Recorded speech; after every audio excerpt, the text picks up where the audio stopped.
Hi friends, అందరికీ friendship day శుభాకాంక్షలు. కష్టాల్లో నేను ఉన్నాను అంటూ ఓదార్పు ఇచ్చేవారు ఫ్రెండ్.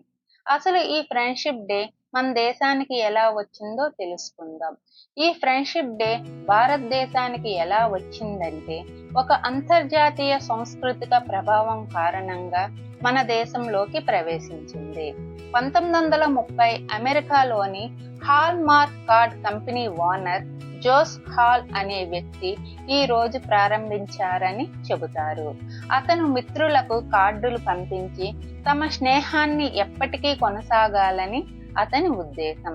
కానీ కొన్నాళ్లకు అమెరికాలోనే సెలబ్రేట్ చేసుకోవటం మానేశారు. 1998లో యునెస్కో సంస్థ ఫ్రెండ్షిప్ డేకి అంతర్జాతీయ గుర్తింపు ఇవ్వాలని భావించింది. అసలు ఈ యునెస్కో అంటే ఏమిటి, ఎందుకు ఈ ఫ్రెండ్షిప్ డేకి పర్మిషన్ ఇచ్చారు అనేది ఇప్పుడు తెలుసుకుందాం. యునెస్కోని తెలుగులో సంయుక్త జాతుల సంస్థ అని అంటారు.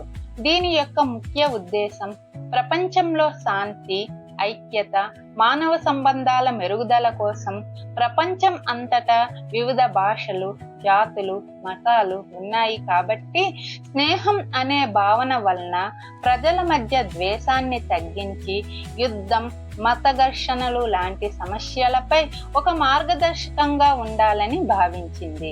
వ్యక్తులు, దేశాల మధ్య సహకారం ఉండాలంటే మిత్రత్వం చాలా ముఖ్యమైనదిగా భావించింది.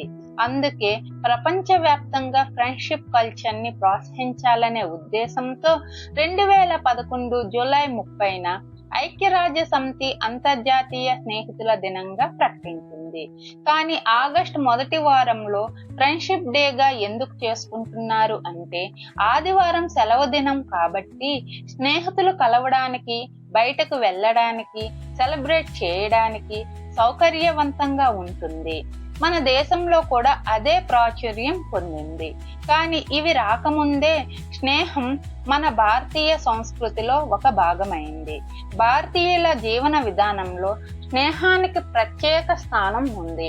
రాముడు, సుగ్రీవుడు, కృష్ణుడు, సుధాముడు వంటి పౌరాణిక స్నేహాలు మనకు ఆదర్శాలు.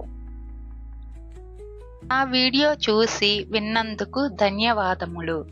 మరిన్ని ఇంట్రెస్టింగ్ వీడియోస్ కావాలనుకుంటే లైక్ చేయండి, షేర్ చేయండి, సబ్స్క్రైబ్ చేసుకోండి. Thank you.